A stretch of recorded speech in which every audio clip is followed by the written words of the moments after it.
Wassalatu wassalamu ala asyrofil anbiya'i wal mursalin wa ala alihi wa sahbihi ajmain amma ba'du. Pertama-tama mari kita panjatkan puji dan syukur kehadirat Allah Subhanahu wa taala yang telah memberikan nikmat dan kesempatannya hingga kita bisa kembali berkumpul di acara webinar kali ini. Mudah-mudahan semuanya dalam keadaan sehat walafiat. Untuk materi hari ini mungkin saya akan perkenalkan dulu narasumbernya dengan Ibu Lia Komalia, SPD. Beliau mengajar di SMA PGRI Ranca Ekek pada bidang studi bahasa Indonesia. Kali ini Bu Lia mungkin akan menjelaskan bagaimana itu teks eksposisi ya. Ini ada biodata dulu dari Bu Lia. Bu Lia ini asal dari Sumedang, kelahiran 28 Agustus tahun 1980. Mungkin untuk mempersingkat waktu, silakan kepada Bu Lia untuk memulai. Kan bisa jalan-jalan kan belajar budak letik oge. Nah penting mah bisa merhatikan dekat ayah si bibi gitu intinya mah. Iya, terima kasih kepada Bu moderator yang sudah hari ini saya akan mempresentasikan mengenai teks eksposisi proses atau jangan sampai kita semua tergantung anak-anak gitu hari teh. Mau mereka ngaji mangga urang gitu deh. Jadi merasa mangga. Ayeuna mertua luar biasa. Yang pertama, mengapa saya mengambil teks eksposisi proses? Karena di desa saya, Desa Cianjuang, Kecamatan tadinya bagus sih kontrol mengenai teks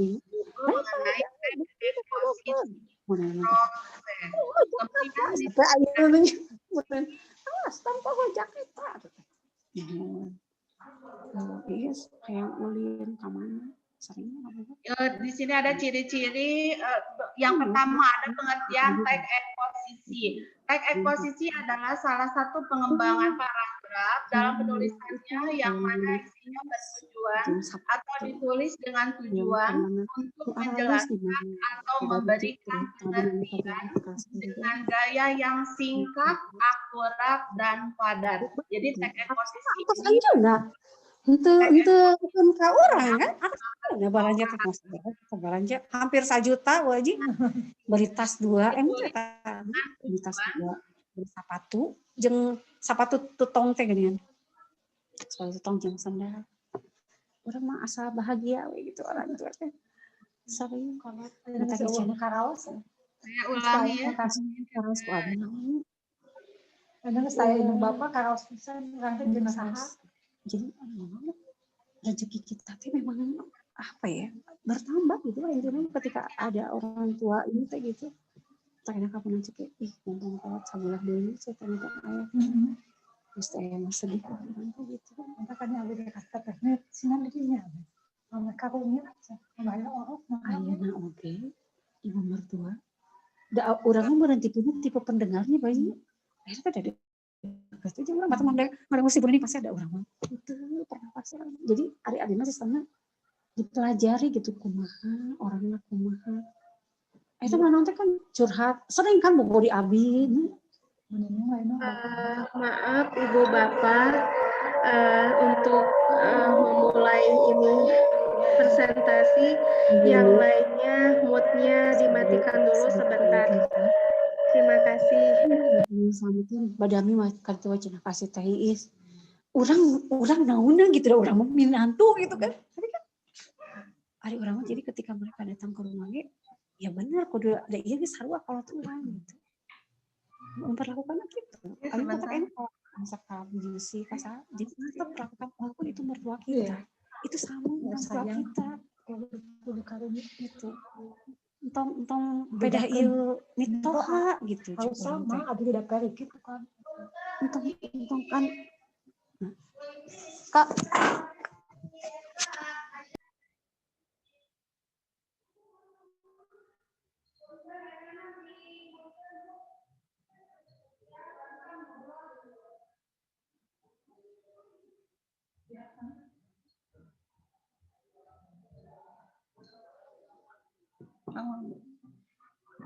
Satu kali lagi, mengapa saya mengambil tag eksposisi proses? Karena di daerah saya di Desa Cihanjuang, Kecamatan Cimanggung banyak yang home industry yaitu kerupuk. Makanya saya berinisiatif untuk mengambil yang namanya tag eksposisi proses. Next. Selanjutnya, pengertian dari tag eksposisi. Eksposisi adalah salah satu pengembangan paragraf dalam penulisannya yang dimana isinya ditulis dengan tujuan untuk menjelaskan atau memberikan pengertian dengan gaya bahasa yang singkat, akurat, dan padat. Next. Dilihat dari ciri-cirinya, tag eksposisi itu yang pertama bersifat informatif, yaitu menginformasikan.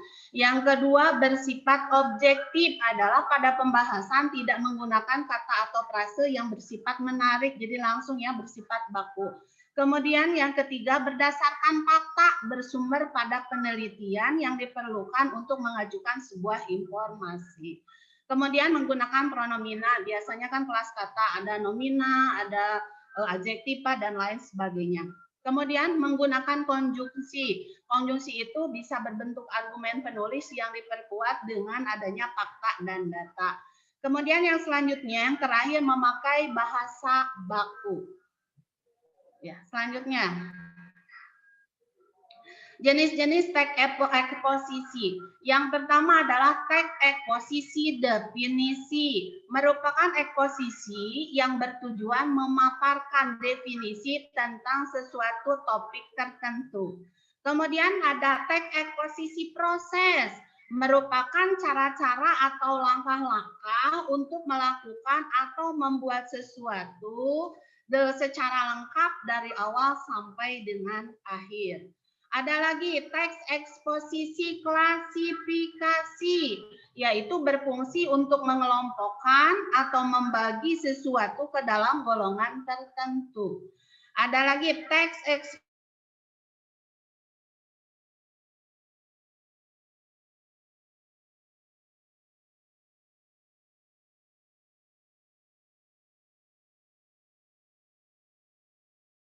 satu hal dengan hal yang lainnya. Ada eksposisi analisis, pengamatan mendalam, lalu pada bagian argumentasi dibahas secara lengkap. Ada lagi eksposisi perbandingan, ide atau gagasan utamanya dipaparkan dengan cara membandingkan suatu hal dengan hal yang lainnya. Dan yang terakhir di dalam jenis teks eksposisi yaitu eksposisi berita, yaitu eksposisi yang terdapat pada media massa yang bersifat aktual dan faktual. Next.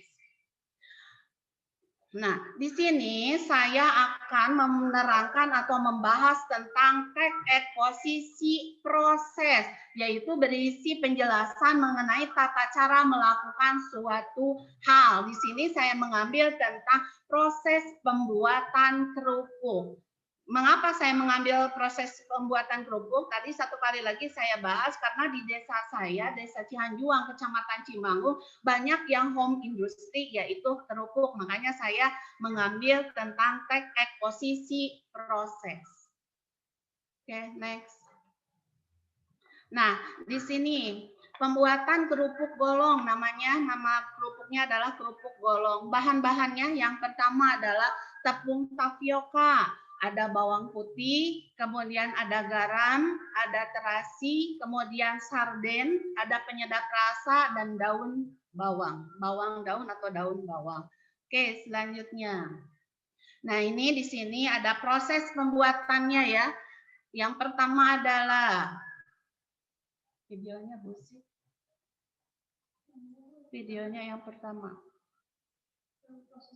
Iya, proses 1, Bu. Proses 1. Bukan. Nah, itu videonya. Di bawah, Bu.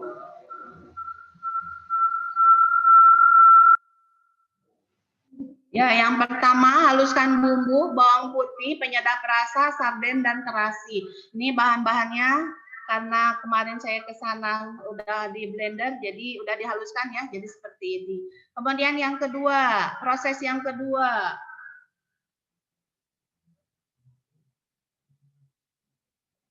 Nah, proses yang kedua, campur bubuk tersebut dengan tepung tapioka sampai rata atau kalis. Nah, seperti ini. Ini secara tradisional ya, tidak secara modern. Jadi pembuatannya adalah seperti ini. Bumbunya dihaluskan, kemudian dicampur dengan tepung tapioka, dihaluskan sampai dengan rata atau kalis. Kemudian, sebelum ini Bu, yang barusan masih ada. Yang barusan proses yang ketiga. Nah, proses yang kedua udah masih itu. Ya. Kemudian sudah kalis, sudah rata.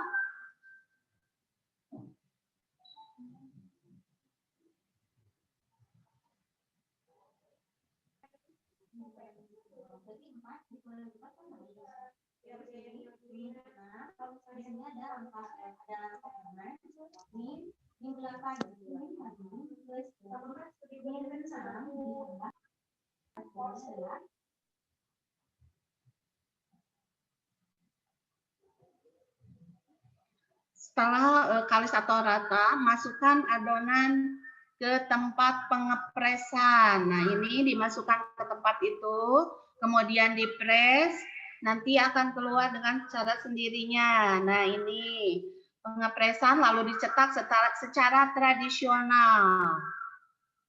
Ini pembuatannya seperti ini.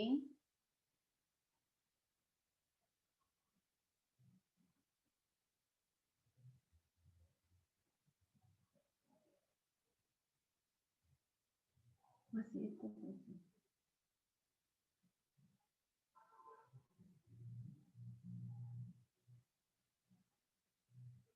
Setelah dicetak secara tradisional, kemudian dimasukkan ke tempat pengukusan. Nah, ini tempat pengukusannya seperti ini. Dimasukkan selama kurang lebih 5 menit.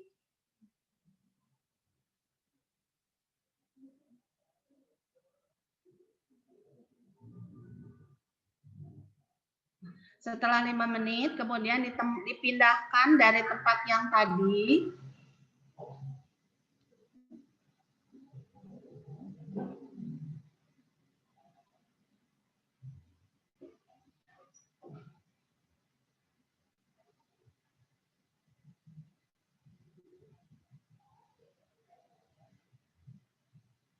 Ya, setelah pengukusan, kemudian dipindahkan ke tempat yang lebih besar ya untuk siap untuk dijemur. Nah, seperti ini.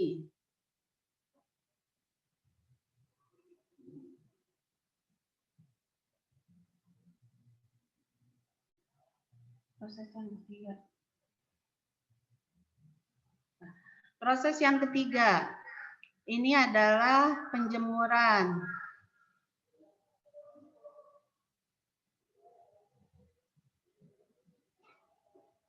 Next, Bosi. Setelah kering, nah ini hasil yang sudah kering. Kalau kita bilang lakar atau babanginya ya, ini prosesnya udah kering. Kemudian tahap selanjutnya. Nah, ini tahap selanjutnya adalah proses penggorengan. Proses penggorengan menggunakan 2 tahap. Yang pertama, dimasukkan ke dalam minyak yang tidak terlalu panas.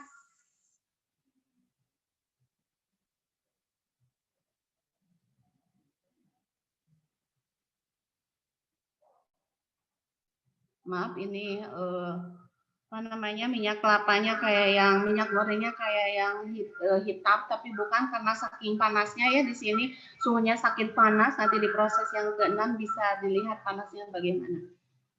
Ini adalah proses yang pertama, jadi dimasukkan ke minyak yang tidak terlalu panas. Dan tahap yang kedua,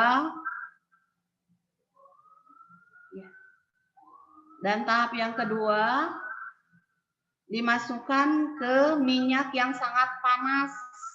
Tuh kelihatan kan tadi begitu dimasukkan ke tahap yang pertama tidak terlalu panas, kemudian dimasukkan ke tahap yang kedua, begitu masuk begitu mengembang karena yang tadi minyak kelapanya sangat panas sekali, kemudian dimasukkan ke tempat dan ditaburi dengan daun bawang dan siap untuk dibungkus.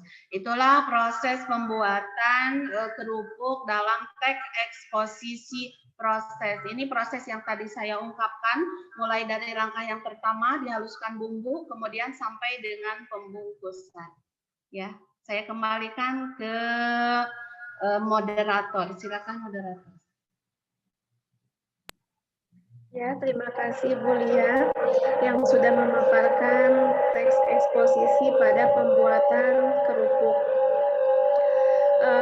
Mungkin pembuatan kerupuk secara tradisional memang sudah mulai menipis ya, banyaknya mungkin sekarang sudah pada canggih, banyak menggunakan alat yang secara modern.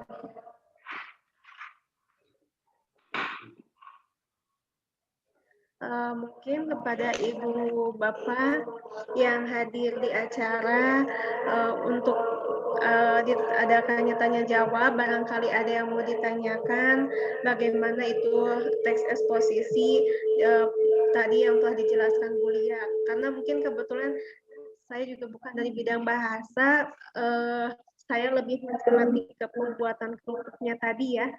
Begitu menarik, ternyata prosesnya begitu banyak ya, tahapan-tahapan yang dikerjakan. Ternyata tidak mudah juga ya, yang sering kita makan kerupuk itu tinggal kita lahap, ternyata prosesnya begitu rumit ya Bu Lia. Ternyata dari proses pemilihan bahannya, kemudian dari proses cara pembuatannya gitu ya, itu memerlukan waktu yang sangat lama ya, sehingga sampai kita bisa memakan kerupuknya tersebut. Mungkin untuk Bapak Ibu yang ada di acara webinar ini, barangkali ada yang mau ditanyakan kepada narasumber kita. Mangga bisa lewat chat atau bisa langsung mute-nya dibuka.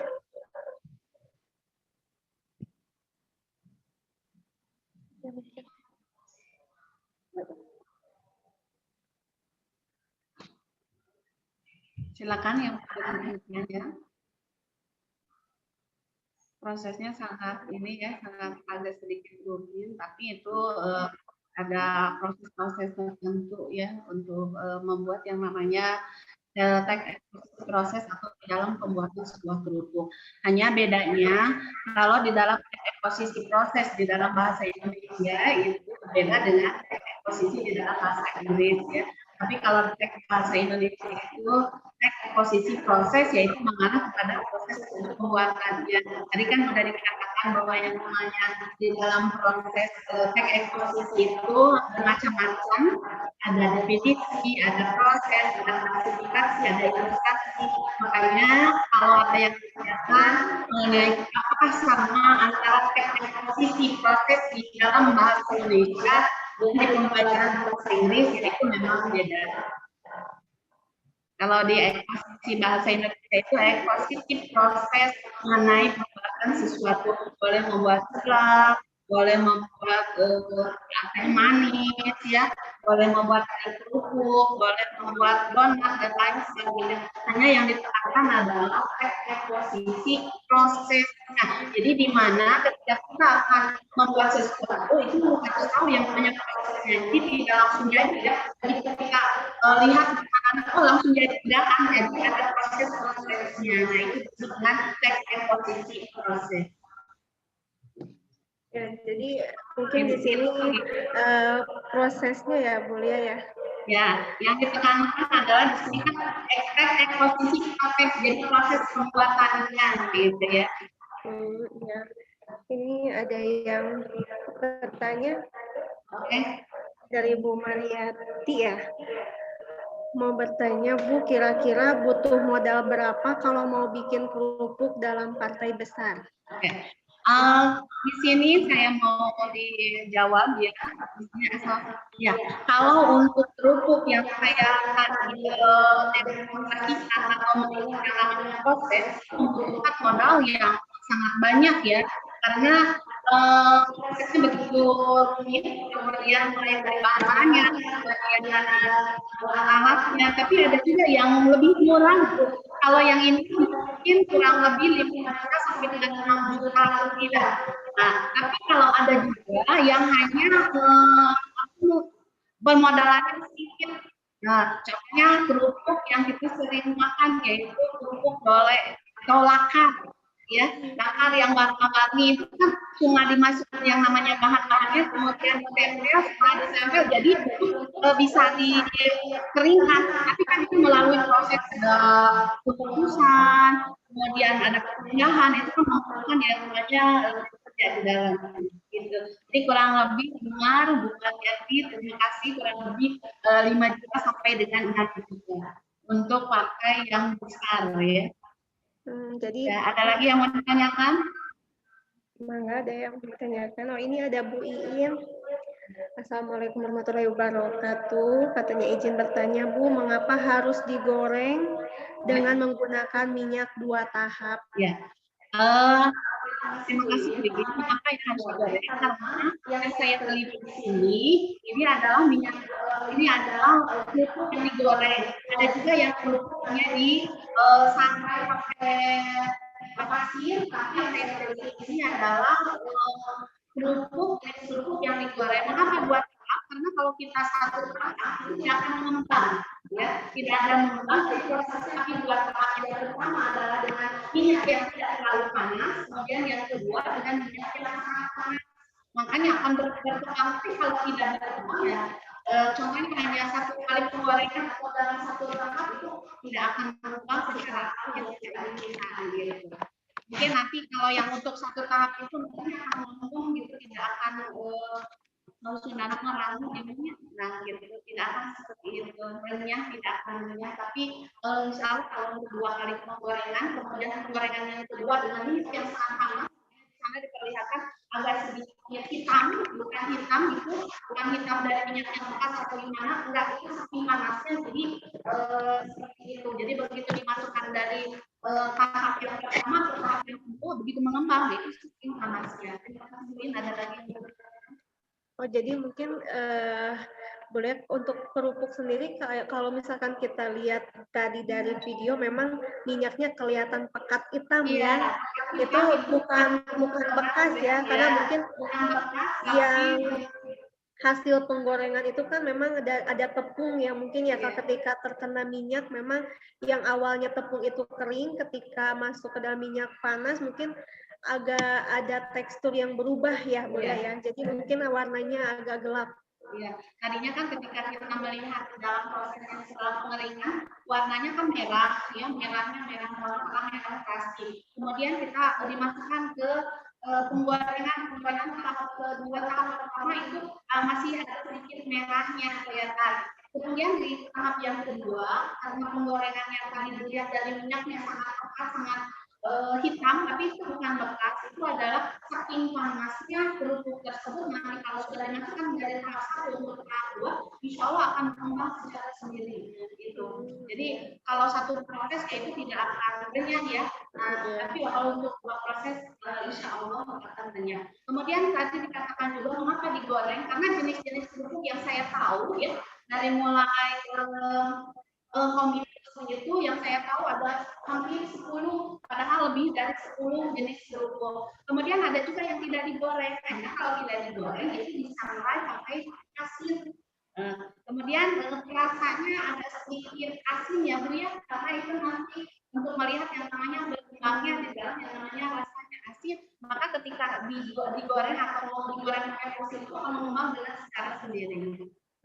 Contohnya di kerupuk cacing, kalau kita lihat ya di yang suka di Chelsea ya, nah kalau kita sering itu adalah dengan menggunakan pasir, tapi kalau yang saya teliti ini adalah menggunakan minyak goreng. Ya, Seperti yang di tempat oleh-oleh mungkinnya boleh ya suka kita lihat mungkin banyak jenisnya ya. Biasanya yang merah, yang kuning, kemudian yang putih ya. Itu disebutnya kerupuk merarak di daerah saya. Nggak tahu kalau di daerah ya karena mungkin cara pengolahannya mungkin beda ya boleh karena memang tadi dikatakan pakai pasir jadi mungkin hasilnya pun teksturnya agak berbeda ya dari rasa pun juga mungkin kalau yang sudah menyicipi mungkin rasanya lebih beda karena kalau yang menggunakan pasir kayaknya lebih terasa ya bumbunya mungkin agak apa ya asinnya beda mungkin ya karena nah kalau yang minyak kan ya. Tapi kalau untuk disangrai pakai pasir itu yang saya terima juga yang saya tahu juga itu ada sedikit asin kayak kerupuk cacing yang kita sering ceok ada rasa seperti itu. Jadi untuk bahannya pun juga mungkin Mulia ada perbedaan ya untuk yang digoreng dengan yang menggunakan pasir. Iya, kalau untuk bahan, contohnya tepung tapioka ini menggunakan saya peneliti menggunakan